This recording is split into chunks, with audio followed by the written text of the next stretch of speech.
Please take your seats quickly, ladies and gentlemen. Thank you. Hello, ladies and gentlemen. Welcome to Tennis Weekly with Joel and Kim, sponsored by DownloadTennis.com. On today's US Open Finals catch-up, King Carlos becomes the youngest ever ATP World No.1. Swiatek wins her third major. And Krejcikova and Siniakova complete the career Golden Slam.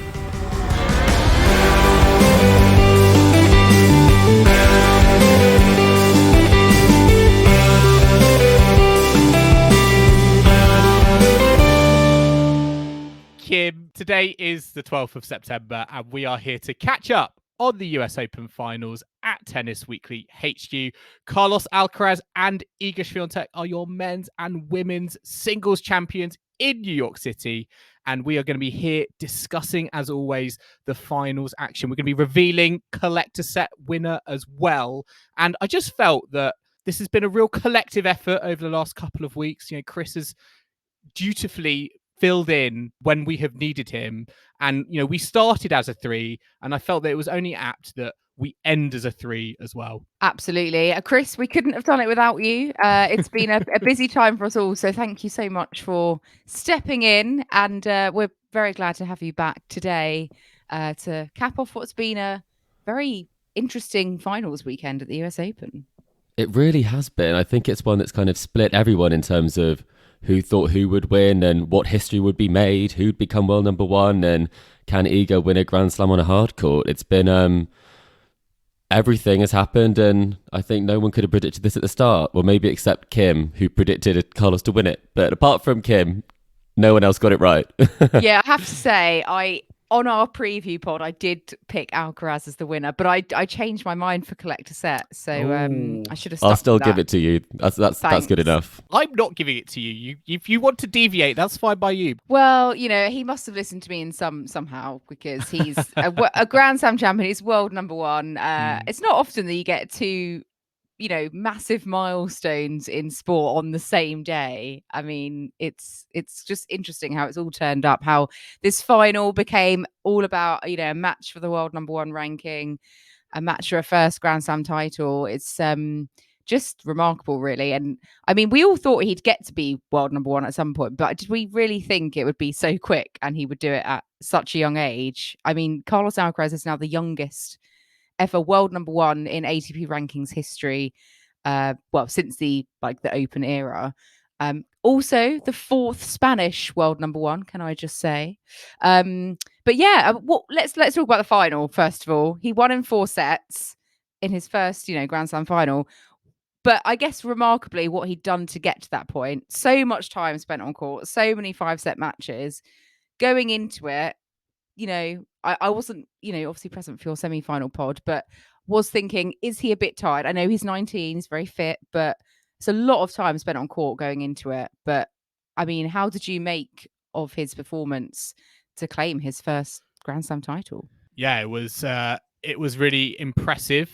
Particularly, I think it all hindered, to me anyway, on that 3rd set towards the end of it in the tiebreak. You know, Ruud had his chances. He had multiple set points and wasn't able to take them. And you did feel, you know, just watching it on TV, that if Ruud had taken one of those set points and gone 2 sets to 1 up, given the amount of tennis that was already in Alcaraz's legs at that point, to then go and win sets 4 and sets 5 felt like a very, very tall order. But I think it just shows the never say die attitude of Alcaraz, that, you know, remember, he was match point down against Jannik Sinner. And to come back from that point to get to the final and then, have these moments where, again, he was, for me, almost kind of flirting with what felt like virtual match points to Ruud, and to come through them and to play that tiebreak the way he did in the 3rd set, coming through 7-1, for me that was the moment when I thought, oh, hang on here. This is Carlos Alcaraz's time. And for me, that tiebreak really kind of said it all in terms of his attitude, how he was embracing the moment. And I think, you know, he's coming into this not with a great tiebreak record, but he really felt like, I think he needed to raise his game in that moment to make sure that Casper Ruud's chance wasn't going to be fulfilled. Yeah, I think the tiebreak for me, this is a slight differing of opinion here, because I feel like the tiebreak was such a letdown. I felt like that set was so tight, and it had lots of kind of up and down moments. We were at 1 set all, and that tiebreak needed to be exceptional, and only one player brought their game. Casper hit, I think, 4 of the worst unforced errors he hit in the entire match. And in the interview afterwards, he said he still wasn't able to get over the fact he missed those 2 chances at 6-5 to break. And I was watching it back, and he said that Carlos played those points particularly aggressively. And actually, I think that Casper backed off. And I think that's the difference between someone who's out there to win it and someone who potentially would like to be gifted it, because he dropped a return off the 30-40 point so short, and then Alcaraz punished it. And I think it's that sort of youthful, never say die sort of mentality that kind of got him through. But the tiebreak for me was a big letdown in this one. But still, it's impressive to keep your head. Do you think Ruud got stage fright after he got those set points, when it was like a moment of realization? It's like, oh, hang on, I could become Grand Slam champion and be world #1 in the world. And it almost gave him stage fright. And as a result, he got to the tiebreak, and it felt like maybe he already realized that, my moment's come and gone here. I think he did for the first time. He said he hadn't thought about the world #1 really going through the tournament. And, when you're up, he wasn't up the first set, obviously. And that was where the match felt like it was turning around. And it's hard to, that's the first time you're like, oh goodness, it's on my racket. Or it could be. And that set did feel like it was. But again, it is so impressive, as you've said. It's almost like very fitting the way that Alcaraz came through, because it's how he played the tournament. Always coming back, never thinking he was out of the running, and every time he was down, he produced something special. Yeah, I mean, he's got such a good 5-set record. So even if Ruud had got that 3rd set, whether it was with those set points or he had managed to get it in the tiebreak, were both of you thinking that Carlos would have come back and won in 5 anyway?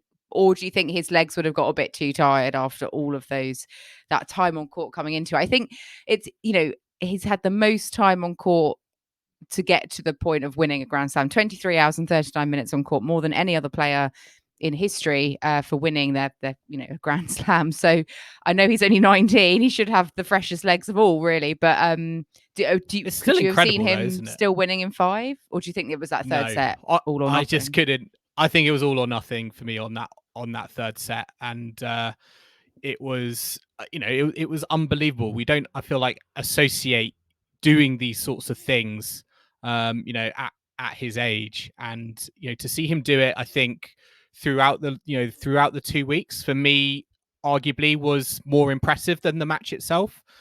I think the journey coming through each of the matches, going from 5-set match to 5-set match to 5-set match. And then even this match, even though it was as 4 sets, was still very physical at times. And although I think we've had more, dare I say, entertaining finals, I feel like at times maybe the crowd was a little bit subdued. I think when you look back on just what he has gone through, it really shows, I think, that I feel like that barrier that in order to break through, to win your first Grand Slam, I always feel like it's the toughest thing to do. And I will always kind of look back on his campaign here and, just to show how tough it can be. I would look at how Alcaraz did it, because, spending almost 24 hours on a tennis court against such high level opposition in such a big environment, when, all the press and the media are, fixated on you, particularly in the final rounds when, Rafa Nadal's gone out, Daniil Medvedev's gone out. They're all sort of, I think, kind of pointing to you. It's been incredible. He really seized the moment, and I think that's something that we saw with Emma Raducanu last year. And when you haven't won that first Slam final, it does get increasingly harder, and it's in the back of your mind. I mean, that's the theme of this finals weekend. Obviously, Ons and Casper have both had 2 finals this year, and I don't think it made it that much easier for them to perform in this final. We asked the question, would it have helped having having had that experience? And I think it actually makes it almost harder to get over the line. And going into sort of the third, if they do reach a third final, I think it will always be in the back of their mind, unless they do a Simona Halep, and then three's a charm. But it's something that it doesn't get easier. And so I think for Casper, that moment where he thought about it, that could really be something that if he is in a winning position again, it's hard to not think about it in that moment. Yeah, and I think for Casper Ruud, although he had that experience of being in a slam final earlier this year where, he was facing Rafa on clay at Roland Garros. His idol, yeah. Exactly. Very, very difficult. But also this match against Alcaraz, who, no offense to Casper Ruud, probably does everything just that little bit better than Ruud on a tennis court, and is kind of the shining star and darling and of the tour, and of this season he's been one of the standout players. So also a very different prospect to come up against, and he did very, very well. Casper, he got that second set, he drew the match level, could easily have gone 2-1 up. So yeah, it could have been a different story. And I perhaps going into it, I was thinking that he had a bit more of a chance, whereas now I'm thinking in retrospect, oh yeah, this was always maybe meant to be Alcaraz. He wasn't going to let that one go. I mean, Alcaraz just remarkable, really, because we're not even probably seeing him at his best. Like, he's only 19. He's got a long way still to go and to develop. That's what his coach, Juan Carlos Ferrero, said, that he thinks he's only at about 60% That's of scary. what he can be, which does that give any hope to anyone else, if that is the Might as well truth? pack up now. Yes, give up. What I think is also nice is that Alcaraz has said he will play the Davis Cup next week, despite having spent, I don't know, 24 hours plus on a court to win his first Grand Slam title. Like, he's obviously dedicated to playing for his country as well, which is super, super nice. But yeah, I just think now he's got to where he's got to, world #1, first Grand Slam title. It's going to be now interesting to see how he acts and behaves now that he's achieved this feat, and where he goes next. Yeah, I think for me, what's interesting is that I certainly think the setup he has around him, the camp he has around him, this certainly does not feel like job done here. We're going to be talking about Carlos Alcaraz in terms of how many Grand Slam titles is he going to win in his career. I guess my question, Kim, you picked up on it, the fact that Juan Carlos Ferrero, his coach, said he thinks he's only at 60% of his game. He can improve a lot of things. Question to both of you, where do you think that 40% lies in terms of improving his game? Because I thought it was really interesting that I think Tim Henman on commentary yesterday spoke about, he didn't feel like Carlos Alcaraz had any weaknesses. He spoke about it more like there were just areas that were just not as strong as others. And I sort of see what he's saying in terms of, I watch his game on court, and there are times when I just think, like, how do you beat this guy? Because he's just so competitive. He has, he's really strong-willed, particularly in the big moments. He's an entertainer, and even the shots where I'm thinking, maybe there's a chance to improve, they're still pretty solid. I mean, for me, particularly the backhand, I thought, the Alcaraz backhand and the Ruud backhand, I think there's quite a little bit of difference there. And I think that was, for me, one of the shots that certainly was in Alcaraz's favor, from the back of the court when it was in a kind of a rally situation. But where do you think that other 40% lies? It's got to be mental. I think he's got the physicality. He's obviously developed pretty young. He's got all the shots. I think it's the nature of being able to get it done quite quickly. And I think that's something where we've seen in this tournament, he might win the first set and then he has a bit of a dip. And I think that's something where, if you think about the nature of the game, he does end up in lots of long points and kind of stealing points that he shouldn't necessarily be winning. But I think it's more about actually dictating the play. There are no weaknesses in his game. I think his serve could probably improve, and it will improve as he, gets stronger, if that's possible. But I think there's definitely opportunities on the serve to improve, on the second serve to improve. But I mean, all players keep working their serve as they develop, and it's something that everyone has to keep working on. But I think it is the nature of putting people away that bit sooner and trying to keep that concentration so that it doesn't take, a tweener or some sort of incredible retrieval miracle skills. Shot. Yeah, because it means that you're able to conserve some of the energy. I mean, clearly he's got enough energy. He doesn't need to conserve it. But I think it's about that becoming, as now it's the #1, becoming that dominant force. and not kind of having to go to 5 sets against almost anyone. But that's obviously not too fair. He did win several matches in straight sets this tournament, but you know what I mean. No, I get you. I think, avoiding the 5 sets would be better for and the him match going points forwards. Yeah. Learning how to convert break points against like Yannick Sinner, because I think that was his issue previously when they've played. It's just Sinner's been able to save so many break points, but he's obviously got over that Sinner hurdle, but had to save a match point to get there. And I mean, what a way to come through and win your first Grand Slam title. Just a note on Casper Ruud, he is world number 2. So he is, his ranking has significantly gone up. I was looking at the rankings earlier. It's all very close. There are kind of 20 points that separate some of the guys in the top 10. So it's subject to change. I think Alcaraz is about 1,000 points ahead at the top now. I think though Casper Ruud he shot himself in the foot by going to world number 2. He can't play ATP 250s on clay as world number 2, can he?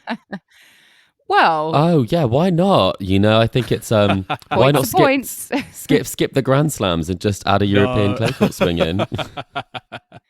He could own the golden swing next year if he wanted to. I mean, just on Casper Ruud. I mean, where does this Grand Slam put him? You spoke about the parallels with him and Ons Jabeur, the fact that there have been multiple Slam finalists this season, but both times have ended up as the runner-up. Do you gain confidence from the performance he's put out here against Carlos Alcaraz that he could be a Grand Slam champion in the future, or do you think this doesn't bode well in the sense that we're seeing Alcaraz arguably peaking now, and maybe we thought actually there was a few more years for Ruud and other players to maybe get some titles before the era of Carlos Alcaraz might be ushered in? Where do you think Casper Ruud is at the moment in terms of how close he is to being a Grand Slam champion? Well, he's playing fantastic tennis, and he's played some of the best hardcourt tennis we've ever seen him play. So I think when he was talking afterwards, he's obviously got to be pleased with his performance because, as we said, I mean, I had him to go out in the first round. He was a 65-1 outsider. Yes, to Kyle Edmund. Thanks. That was very ambitious. You know what? I just thought back the Brits. I just thought Kyle's back. He's inspired. And Ben Shelton had just taken him out to 3-3. So 65-1 as the outsider. I think even kind of Casper wouldn't have seen himself in the finals. Seems to be what he said. So I don't think that there's any reason to be down on himself in this. He put in a better performance than the last Grand Slam final he had. So there's lots of things you can take from a confidence perspective. I think getting to the final in the future won't be like something I think obviously he could do that. He's demonstrated he can. But I think it's that winning mentality that it's a bit harder to close a Grand Slam than it is at 250 based on what we've seen so far. I think he's got to hope that he just doesn't come up against someone who is either a Rafa or a Djokovic or an Alcaraz. I think if he'd for example, come up against, I don't know, Khachanov in the final rather than the semi, I would have gone for Ruud to win that. So I think it is a sort of element of luck of the draw as well. But really, until then, he's got to develop that extra something that is going to mean he can compete in a Grand Slam final against the big guys. But I don't think I think I can see him winning a slam. I can see him winning a slam. French Open? You think do you still see him more as a clay court? It's got to be Wimbledon. He loves the grass. Well, you never know. We've seen some strange things, haven't we? Well, Sharapova became a clay court specialist by the end of her career, so maybe it will be a 180 for him, and he'll just love the grass of SW19. Or maybe clay, or maybe clay, maybe still clay, maybe French Open. Well, it's funny because you speak about his mentality, and I think he's got a really cool, calm mentality. I think we saw that on the court. He's not a very vocal player like I think Alcaraz.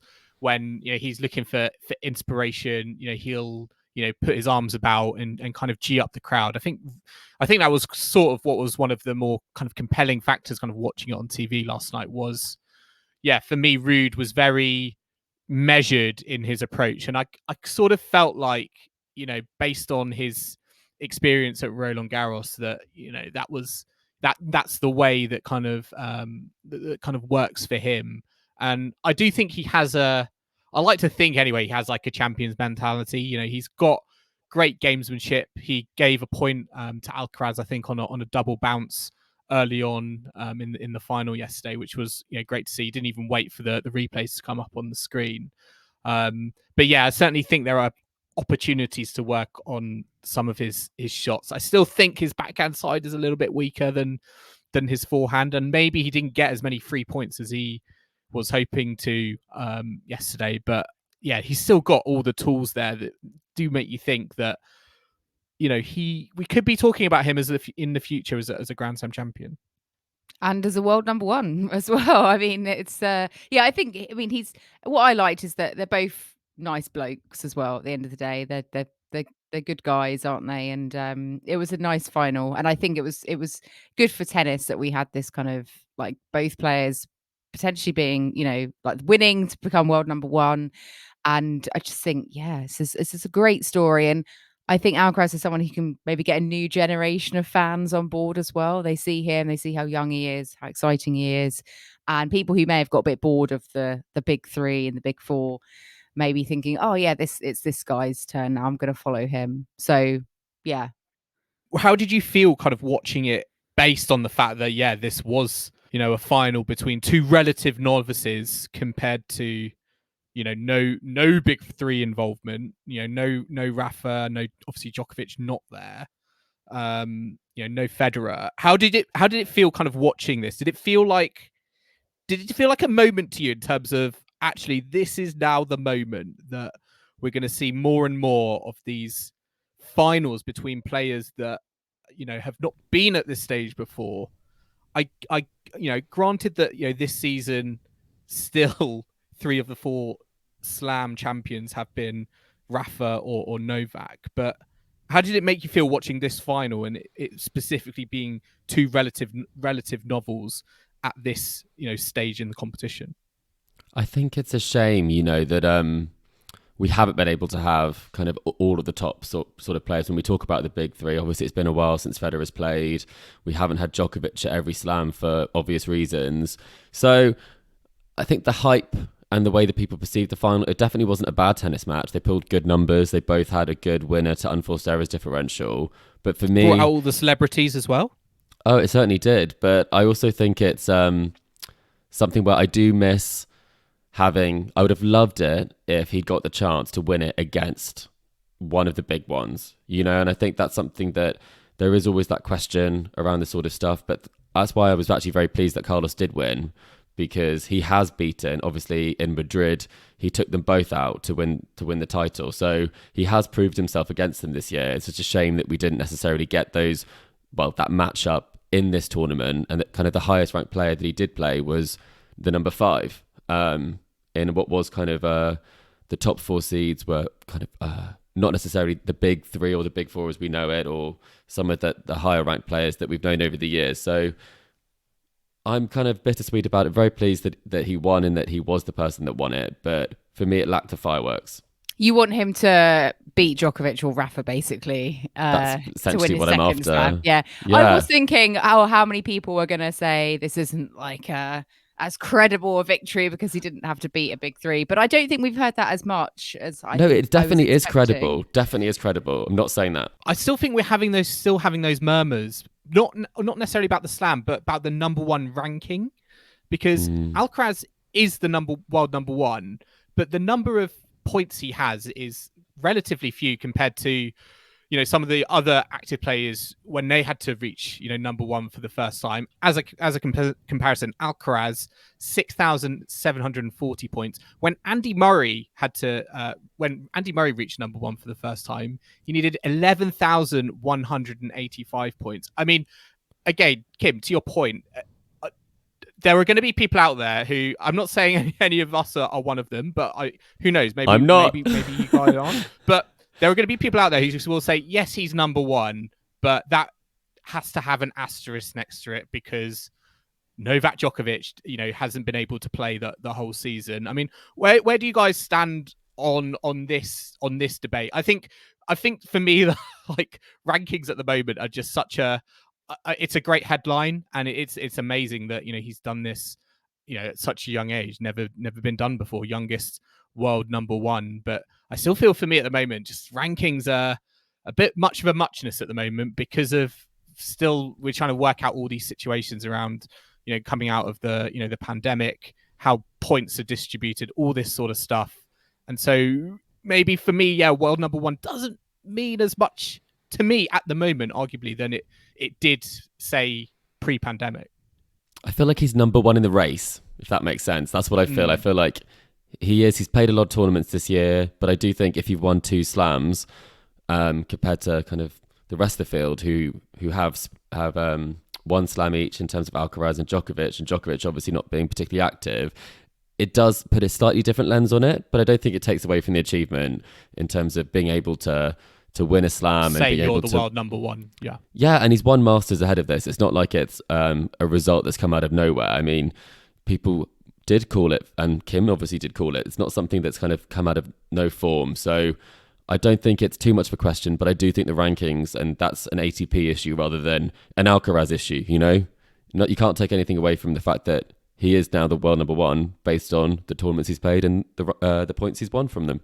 Yeah, precisely. And at least we don't have a situation like where, I don't know, Wozniacki or Pliskova were top of the WTA tour and everyone was having a go at them for not having won a slam at the time. So we'll give Alcaraz his due. Yeah, exactly. We sound like we're being really negative. No, we love it.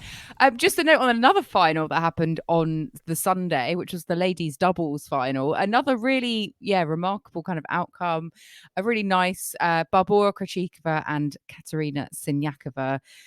They won their first US Open title, which now means that they've done the career Golden Slam. So they've won all the slams, they've won the Olympics, they've won the not the World Tour finals, the WTA finals as well.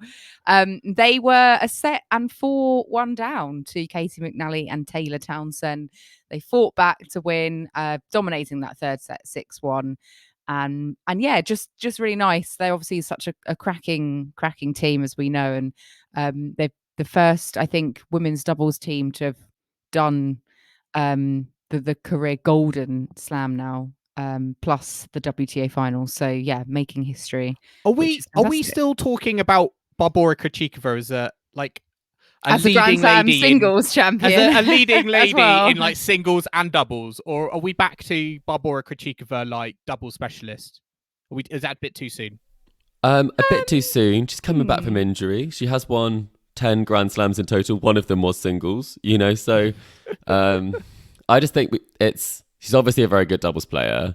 And Joel, you do love to, if someone's too good at doubles, you're like, just play doubles, just stick with the doubles. Like Mertens, you're like, is she just a doubles player? Yes. But she can obviously play singles as well, Joel. Also, there shouldn't be any of this just a doubles player, because is Coco Gauff still doubles world number one? And she could have, she got to the quarters. And has been a slam singles. Joe Salisbury, not just a doubles player. Goff has taken over. Goff has taken over from Krejcikova in my book as the leading lady in singles and doubles at the moment. Okay, I mean, wasn't Ash Barty number one at the same time, or in both, or a top 10 in both? She had some good ones. I think Ostapenko is one of my top for both. She's just reached a career high WTA doubles ranking coming off this tournament. I think she might be live ranking number 7. Please correct me if I'm wrong, either of you. I'm not sure you're following that one quite as closely as me, but she's been playing with Kitchenok or something, hasn't she, of late? I think. Yeah, they've been putting it together. They I think they had going into this tournament, I think 3 third set tie breaks. So they get it done the hard way. But this was a fantastic achievement from the Czech pair.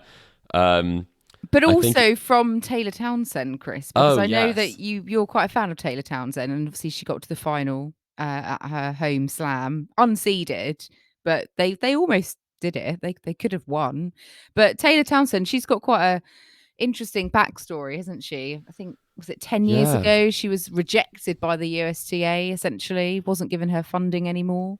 Yeah, it was a really shocking story, and she wrote a piece recently in the Players Tribune about this. And what happened was she was the world number 1 in singles as a junior, and at the time she was given a call which said that she had to go on an 8-week training camp because they thought she wasn't fit enough, and that would mean missing the US Open. And so essentially they were taking that opportunity away from her, and they said that if she didn't go on the fitness camp, then she wouldn't get the funding to go. So she actually self-funded her trip to New York that year as the world number 1 in juniors, and she won the junior doubles titles and reached the quarterfinals in the singles.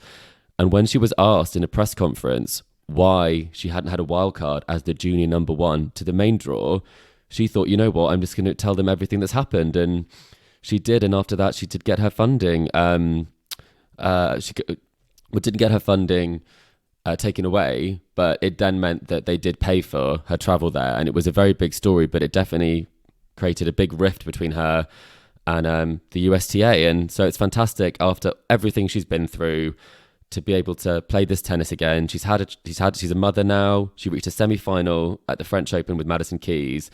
And it's just a shame she couldn't get those last 2 games after putting together such a fantastic final up to that point. It would have been a real up yours moment, wouldn't it, if she had won the title? Because from reading about it, Patrick McEnroe of the USTA was sort of part of that controversy you're talking about relating to her fitness when she was a very, very good junior. And he was there at the presentation for the doubles trophy yesterday. Just reading about that for me was a little bit beggar's belief. I couldn't believe that they would court controversy or just maybe incite it a little bit by having him present. It wasn't a good look. And I think there's a lot of things that have happened in Taylor Townsend's career where a lot of people have said a lot of things. And I'm sure when you look back at someone like Serena's career as well, a lot of people would have said, who were very influential, said things that definitely now are not acceptable. So I think it's the nature of the institution is that she was always kind of against the norm, and she was made to feel like that. So getting to a Grand Slam final and playing as well as she did, I think it's so impressive that she said that everything that she's done at this point is on her. It's not because of opportunity she's had.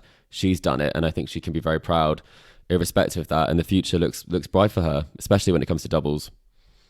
Yeah, exactly. So really nice that she sort of had a good fortnight at the US Open after all of the stuff that she's been through. So yeah, good positive outcome, I think, all round for the participants of the ladies doubles final. And we'll be catching up on more finals action after a short break. So do not go anywhere. We'll also be revealing our collector set winner, which is very, very exciting.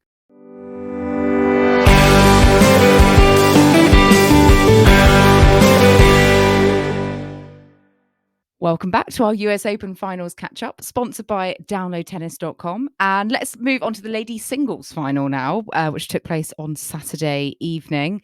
We've already alluded to the winner, of course. Iga Swiatek has won her 3rd Grand Slam title, her first on a hard court.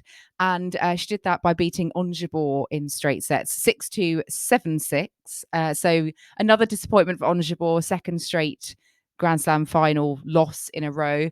But Iga Swiatek proving once again that she is an absolute demon when it comes to finals. I think she's only ever lost one final in her whole career, which was the first final she ever played, age 17 or something. Since then, she's won every final, I think, in straight sets. I mean, going into a final, having that record, you must think that you're kind of untouchable almost, mustn't you? It's crazy. I'm not gonna lie, I was still skeptical, and me and Chris on our semi-finals pod, we definitely differed on what sort of Swiatek we were going to get in the final, because I felt, based on the performances we've seen this tournament, that Jabeur really had a good chance of winning. But I didn't factor in that Swiatek was going to just elevate her level to a level, quite frankly, in that first set I don't think we had seen, since the clay season, really. And that really did take me by surprise. I think it took Jabeur a little bit by surprise as well, because it was such a quick start, and that first set was over in a flash. 6-2, 30 minutes. Swiatek 90% first serves in. Her return game was exceptional. She got 100% returns in play, 19 of 19, 3 of 4 break points won. It really did catch me, and I think a lot of people by surprise. But Chris, you weren't surprised, because I remember you said on the semi-finals catch up that you think she needs to play her best game of the tournament, and she went and did that. Yeah, I mean, I'm not gonna. You said it, not me, Joel. I haven't brought it up. I was just gonna very humbly just talk about how the match went and not draw attention to the fact that I got this prediction right. But no, I think as I said, like if she played her best and if she turned up like she's turned up in finals, she'd be very, very tricky to beat. And Ons did do a good job considering that Iga was playing so well in the first set to make it close, and Ons was obviously struggling to play her best game, and it could have almost gone to 3. I think I messaged you and said, like, after the first 15 minutes, I was like, this is giving me Pliskova Wimbledon vibes. You got nervous early. Yeah, you abandoned your Ons prediction after the first change of ends. Yeah, I was like, oh, what have I done? Yeah, exactly. But I think it's, I mean, as we said, if you get to the final, and Carlos said sort of a similar thing. He said that when you're in a final, everything changes. He forgot he was tired. That he had all those hours of running in his legs, and it's almost like Iga just wiped the slate clean of the sort of the hiccups against Yul Niemeyer, like, you know, when we were on Kim, what was it, last week, and we were worried about how that result was going to go. We thought it was looking unlikely, and then she stormed back to take it 6-love in a flourish. So I think it's it doesn't matter how you get to the final. Once you're there, it's what game you bring on the day. Bit like Alcaraz, you know, he had to kind of scrap through a few 5-set matches. Wasn't always pretty. It wasn't always pretty. Swiatek, you know, as you said, has not played her best tennis this fortnight. She'd be the first to admit that, but she did what she needed to do. And then once she got to the final form of Swiatek that we know kind of came to the fore, and Jabeur was not at the races, hence the outcome that we got. I will say though, what still for me wasn't pretty in the final was that match point. She went and got her a new racket whilst Jabeur was serving. I know after the match, Jabeur said that she wasn't even aware that Swiatek did that because it happened so quickly. She was so focused. But I certainly think in terms of how that looked to the crowd and how that looked to me on TV, I didn't think that was particularly sportsmanlike. And again, there's been call-outs specifically of Swiatek's net play. There's been a few instances, again, I saw in the final where she does this thing. She likes to wave her racket, doesn't she, when the ball is still in play with the opponent. And again, I think Mark Petrie on commentary at the time was said, you know, is that hindrance? You know, is she actively putting off the player? And, you know, I think there are people out there who will say, you know, this is, you know, Swiatek's such a unique and quirky character, and, you know, this is one of her, you know, personality traits on the tennis court. But for me, there are a couple of instances where I'm a bit like, I would have if I was in her coaching team, I would be saying, have a think about how that projects, I feel, onto the TV, because you're such a great personality. You've got such a great game, but some of these things I feel don't necessarily adhere you to all the tennis fans. Goodness, Joel, I feel like you're really coming for Iga there. That was a double whammy. I think when it came in to, the most I do polite agree. way possible. Yes, I do agree that it was very odd to decide to change your string tension and swap your racket when match point down, and it wasn't on her serve. So that's the bit that I didn't necessarily like, is that she made Ons wait to serve. And obviously you're supposed to, she hadn't broken a string, and you're supposed to play to the speed of your opponent. So that is a bad look, I would say that. Do you just know if that is someone like a Yastremska or an Ostapenko? If Swiatek I'd is be running furious. towards the if Swiatek is running to sort her racket out, I'd just put my serve in and be like, hey, you got to play to my speed. You can go away and change your racket, but God, that would make tennis Twitter, Joel, if you did that. That would definitely make tennis Twitter. But I think when it comes to the thing at the net where she sort of like spreads both arms and kind of dances around at the net to try and distract the opponent, it's like a snow angel sort of.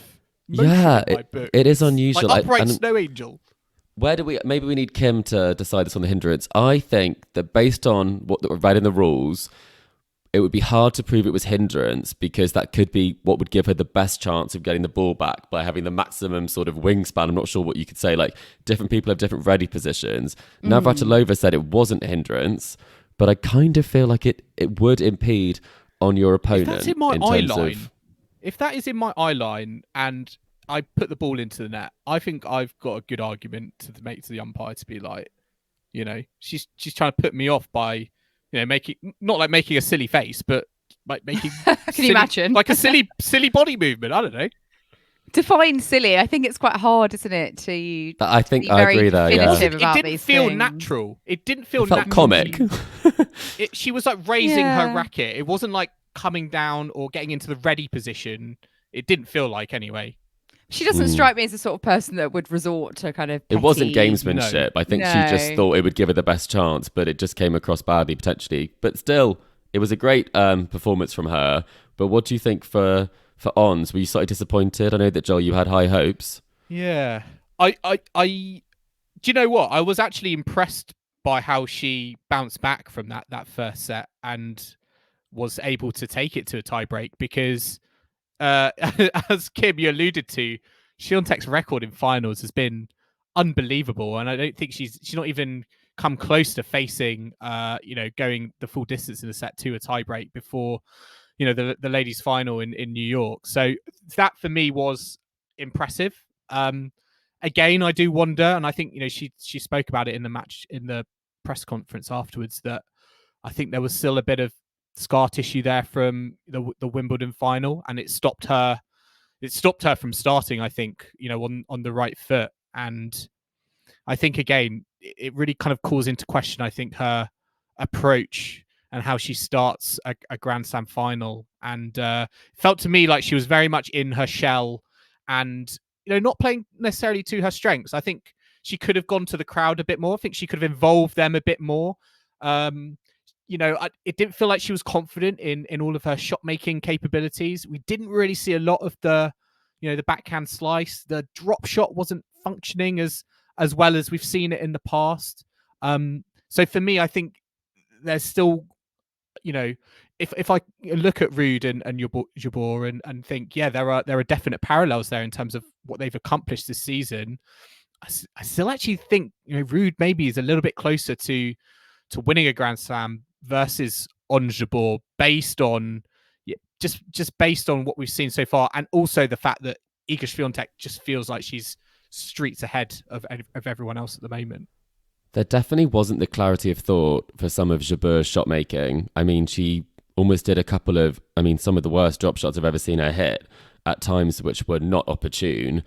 So I think that there's something in it where she obviously isn't able to play necessarily her best game or the game played to her strength. As you say, like, she was hitting the ball a lot more than she was slicing. She wasn't giving Iga as many different looks on the ball as she's given her opponents and made it really difficult, such as when she played Garcia. So I think it is a shame, but I don't know. What do you think, Kim? Do you think this is a bit of a disappointing performance, or can she take a lot from it? I think she will be disappointed that it wasn't closer. And I know obviously she did break back in that second set and take it to the tie break. But I think obviously it could very well have been a bit of a more comfortable win for Swiatek, which I think she'd be disappointed at, because really she did better in the Wimbledon final, getting that first set. And so you could kind of say, oh, this is a bit of a regression. However, it is the world number one that you're up against, who has a ridiculous level in finals. But I think, she's certainly that, and both of these players have the most match wins from I think the last two seasons on the tour. She's definitely improved so much from where she was. She's obviously got a really good attitude. She's always developing. So I certainly think she's a player that at her time, I do think she'll win a Grand Slam one day. And I don't know, I kind of disagree. I think she's more likely to than Casper Ruud. So I also agree with that. I think I can see her getting one. Sorry, Joel, we're ganging up on you in this one. Okay. She's got the magic. The Ons magic. Do you not think Iga Swiatek is, there's already talk about the fact that, she's won 2 Grand Slams this season. Going into next season, do you see that continuing? Do you see, dare I say, talk of a career calendar slam or completing the set? Do you think that is on the cards based on the level we have seen? I'm struggling to think of who is formidable enough that is going to come up against Iga Swiatek and defeat her.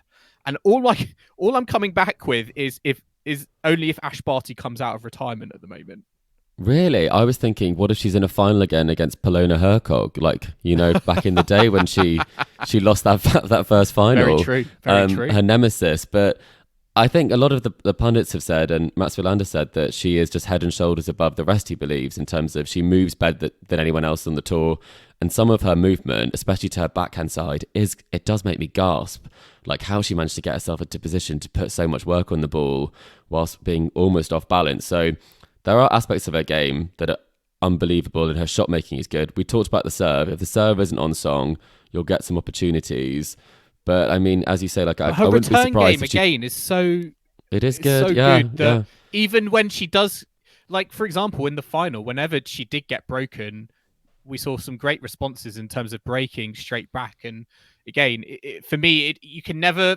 I feel like rest easy with Swiatek across the net for you. Even if you've just broken her, it's not a done deal until you can you serve out your game. And I think that's been one of the impressive things about her over the last 2 weeks is that when her service games haven't gone to plan, and there have been occasions through the tournament when that's happened, her return game has really come in to focus there, and she's been able to break her opponents at times. It felt like at will, just to keep her in the sets. Yeah, Iga and Carlos, they both have that champions mindset that we've seen in so many of the great players over the years. Some of the stats are that she's kind of the first player to win 3 majors at the age that she is since Sharapova, and all the different comparisons you can have in terms of the fact that she's won her 3rd major before turning 22, and that's the likes of like Justin Ennens, Serena Williams, Venus Williams, Monica Seles, Steffi Graf, Chris Evert, like the company she keeps.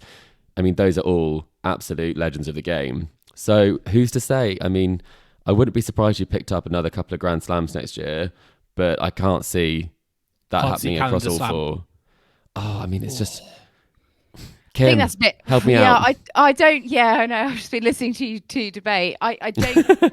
Ringleader. Yeah. No, I'm not saying it... Kim, I feel like you're just nodding in disapproval in silence, being saying? like, what is Joel saying here? What are you going on about? Yeah, I know. It's a dogfight. I'm very conscious about like not getting carried away because I don't think she needs to do the calendar slam to like prove anything. I think over the course of her career, I have confidence that she would, win all 4 slams. That's a better answer, Kim. Wimbledon being the one that she'd need to work a bit more on, obviously, as most people. But yeah, I think obviously she's so young as well, isn't she? It's crazy how much she's been able to achieve at such a young age as well. I mean, are you worried that, Ons Jabeur, we've been saying, is the de facto like world number 2 in the women's game at the moment, and Swiatek defeated her in straight sets, and a common talking point of the tour this year has been about who are the rivalries that are going to excite people and interest people and bring people into tennis. Is there a nervousness or a worry that, we're nowhere nearer any sort of rivalry because the dominance of Swiatek is just so much at the moment that is it detrimental to the advertisement of women's tennis when we're thinking, oh, Iga Swiatek's winning again versus really compelling rivalries. And actually, if Ons Jabeur had won in the US Open final, it would have been like, ooh, that could lead to something a bit more with a bit more edge and a bit more spice to it. They're both bringing great things to the game. I think Ons and Iga are 2 players that are definitely doing the WTA proud in terms of they're putting together those amazing results. They're putting together the results that are consistent across the season, especially at the slams and the big tournaments. I think I have a disappointment with the WTA at the moment that there's, as you say, Joel, I'm going to put you on blast again with the part-time player. There are a lot of players that don't always play and don't always play kind of at their best, or for various reasons they're not able to play in all the tournaments that are happening. We just do not get many top 10 versus top 10 matchups at Grand Slams. Yeah, did you see the stat that was... This was the first slam this year where there were top 10 matchups in the first quarterfinal of a Grand Slam that was between 2 seeded players to reach that stage. And that just shows that it's the top players, like, for example, I mean, Annette Kontaveit, who's obviously a good player. She might be a top 10 player. She's not a world number 2. And I feel like the fact that she can reach that stage without really putting together any wins in Grand Slams, I think it does show that the WTA is kind of in a bit of a... It can produce great matches, but free for all. It just doesn't feel like there's rivalries that can do that. And maybe Iga Swiatek is a symptom of that based on just how good she is. Well, you can't blame her for being too good. I mean, it's like it's not her fault. No, I can Wilk him. But I think the others. Joel is good. He's going to blame her for it. Yeah, I don't know where this angst has come from. Maybe I'm just really annoyed about how she conducts herself at the net. I think it was the racket change. The racket change. That was it. But I mean, the fact that she's so good, and even like when she's not playing her best, can win a Grand Slam. That is like she's a new target now, and that should hopefully compel everyone to try and reach her level. And and compel Ash Barty to come out of retirement. Well, you never know, do you? that was a very premature retirement, in my opinion. So there's whole host of things there, but. Yeah, I mean, what do you think, like looking back at all of maybe the women's slam finals then from this year, do you think that we've had, obviously, I mean, this final, we had Swiatek, Jabeur, that was more competitive than the French Open final with Coco Gauff. But where do you, I mean, for me, I think the Wimbledon final was probably the standout one amongst them all, but I don't think we've had any sort of real classics. I think that would be going a stretch to say that they've been that. And I see what you're saying, Joel, but I think that Swiatek, having carved out this kind of status now for herself, I think hopefully that's going to drive everyone up to meet her. I just want to see great tennis players playing their best tennis in finals, and I think we haven't necessarily had that in many of the Grand Slams. I think Rybakina played some of the best tennis I've seen all year in that Wimbledon final. She was playing unbelievably, but at that time, Ons was going off the boil. And in the same way, kind of in the Iga Coco Gauff final at the French Open, that one didn't really get going. And it had sort of a similar feel to this one, where that second set in the US Open final we've just had, that was probably one of the most, it was the tightest set we've had. But I would say Australia, that for me, with the added dynamic of Ash being Australian, and that second set where Danielle Collins was really playing some great tennis, I think that was probably the most engaged I've been in one of the final this year. Yeah, I'm with you. I really enjoyed that Barty Collins final, so I'm going to put that up there. I mean, my final question to you both is: do you prefer how I think we're getting to two very different places for the ATP Tour versus the WTA Tour? Because on the WTA Tour, Kim, as you said, we're getting to this point now where it's like Swiatek is so streets ahead of everyone else. I think she's got more ranking points than the rest of the top 10 combined. So she's got a target on her back, and that is compelling in the sense of you're wondering, who's the next challenger? Could they defeat Swiatek? Versus the ATP Tour, where it feels a lot more bunched together. For example, in the final, Casper Ruud could have jumped from ranking number 7 to ranking number 1. And as a result there, it feels like we've got that opportunity to have those rivalries. Alcaraz Sinner, for example, great matchup in the quarterfinals. What is more compelling to you? Is it that sort of challenger approach that we've got it feels like we've got evolving on the WTA Tour, or on the ATP Tour, where it's like we've got a bunch of players, there's not really one standout at the moment? Yes, we've got a couple of aging, greats, but we've got more opportunity to develop, match rivalries. Yeah, I think it's the rivalry aspect, isn't it? I'm looking forward to more Alcaraz Sinner, for example, whereas on the WTA Tour, I'm not seeing Sloane anybody. That's what I'm looking forward to. I'm still looking forward to Caroline Garcia completing the full-on renaissance. So in progress. Who knows if it'd been her against Iga in the final? I'm pretty sure it would still have gone the same way with Iga winning, but there we go. Let's touch base on all the other finals we've had, because there have been others. I know you touched upon Joe Salisbury the other day, which is just brilliant for Joe. But we had the mixed doubles as well. John Peers and Storm Sanders winning for Australia over Kirsten Flipkens and Edouard Roger-Vasselin. I didn't know Roger Vasselin was still playing, actually. I kind of thought he might have retired by now. And I thought Flipkens had retired, but obviously she has decided to do a bit of mixed doubles. Why not? But yeah, Piers and Sanders won in a match tie break. So that was their first title. I think it's their first time playing together. Yeah, this is their especially first tournament. At a slam. So yeah, way to go. And yeah, brilliant stuff. You must be thrilled, Joel, by the way, because Joel was the #1 Storm Sanders supporter at the Billie Jean King Cup. He had his Australia shirt on. And yes. Do you remember I snuck in to go like 3 rows to the in front almost the to player go box, support them. yeah. And I left You and in Ala the- Tomljanovic. in the top tier. I left you. Yeah, in the top I was like, tier, where's he I was just gone? And then looking I at saw you, him just down waving there. at Yeah. you. Yes. Yeah, I did join him eventually, in fairness. Were but you not there for Sam Stosur? Have you moved on to Storm Sanders instead, Joel? I don't think Sam Stosur was there, was she? Oh. Alicia Mollick was there. She was heading up the Yes. team as the coach. But no, Storm, what a year she had coming into the doubles. She had the semi-finals in the women's doubles as well. But I mean, I think Sam Stosur was there cheering them on. So maybe she was the good luck charm they needed. She's in this passed the tournament. baton on to another Australian. I think she's going to keep playing until her early 50s at this rate.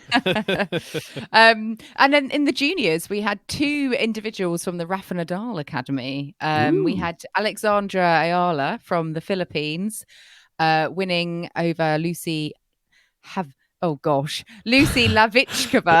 I think that might be right. I wanted to say Lavachkova, who is obviously not a junior player, but an existing player.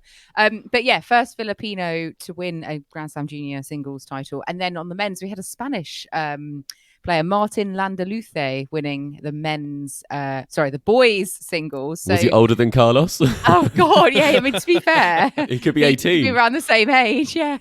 But great for Spain as well, because they also, in the wheelchair doubles, there was a Spanish guy who won the wheelchair men's doubles, De La Puente and Pfeiffer. They beat Alfie Hewitt and Gordon Reed. So they didn't quite manage to get another slam, but they've got plenty, so we can't be too disheartened. Alfie Hewitt did, however, win the singles in the wheelchair event over Shingo Kuneda. And Joel, you'll be pleased that Deirdre de Groot won both the singles and the doubles with Van Koot. So obviously keeping that all going. But yeah, just a couple of the wheelchair results. They also did junior wheelchairs for the first time, which is fantastic. Amazing. So yeah, good stuff. But we do, we're running out of time, I have to say. So we do need to announce our collector set winner now. Is it Joel? You were in the running. I was in Joel? the running. I was in the running. And we had to do a tie-break question. And the tie-break question that we asked the 5 individuals who were in the running was, how many games would the loser of Alcaraz versus Casper Ruud score? We had various Quite split. guesses. Quite split, wasn't it? Yeah, so I think 3 people went for something quite close to what actually happened. So they thought it was going to be a bit tighter. And we had 2 that went for a much lower score. So they obviously thought it was going to be a bit of a drubbing. But yeah, we do have a winner, and that is Becky Moran. So well done, Becky. You were the closest. Becky. Yeah, you were the closest to guess the number of games that the runner-up would win. And also, Becky was the only person to predict that Alcaraz would win. So that's another That's a flex. Well done. added bonus. And she also, got Caroline Garcia correct as well. So Becky, well done. Tennis Weekly mud coming your way. Yeah, we've been in contact, so we'll be sending out your lovely prize soon. So thank you and well done. And thanks to everyone for taking part again in Collector Set. We hope you enjoyed taking part. Yes, thanks everyone for taking part in Collector Set and also being with us for the last couple of weeks for our US Open round by round coverage. Hope you've really enjoyed listening to our thoughts at Tennis Weekly. It's been a bit of a team effort this time round with us and also Chris getting on board. So Chris, just from myself and Kim, thank you so much for coming on and bringing all your thoughts onto the show. So many thoughts. I'm just surprised you didn't bring out Rebecca Marino in our final one, because she won today. She's in. She did. She's in. Where is she? Chennai, is she? Chennai, yeah, she's new in event Chennai. in Yes, Chennai. she's seeded. Yes, indeed. A good first round win. She was the player that I said would definitely not be winning the US Open in Another our previous prediction you got right, Kim. I know. Oh, That and I'm an Carlos. absolute genius. Yeah. Wow. Well, I mean, just if we needed to know a fact that I feel like we already know that tennis never stops. So there you go. We already have Chennai in the WTA Tour going on, which is a 250 event. We also have Portorosh as well. Emma Raducanu. Guys, you're going to love this. Diana Yastremska retired 2 points from defeat against Emma Raducanu. No. Up to classic Yastremska tactics, but Raducanu top seed is through in front of a crowd of about 4 people. So it's all back onto the tour. And listeners, I hope you've enjoyed listening to our US Open coverage. We will be back. We will be going back into tour catch-up mode. We're going to have a little bit of a holiday. We won't be with you next Monday, but we will be with you shortly after. So we're going to be going on our own holidays, having a little bit of a breather. But make sure to subscribe to us to stay up to date on the rest of the tour action this season. On whatever device you listen to us on, we're on Apple Podcasts, Spotify, and all major podcasting platforms out there.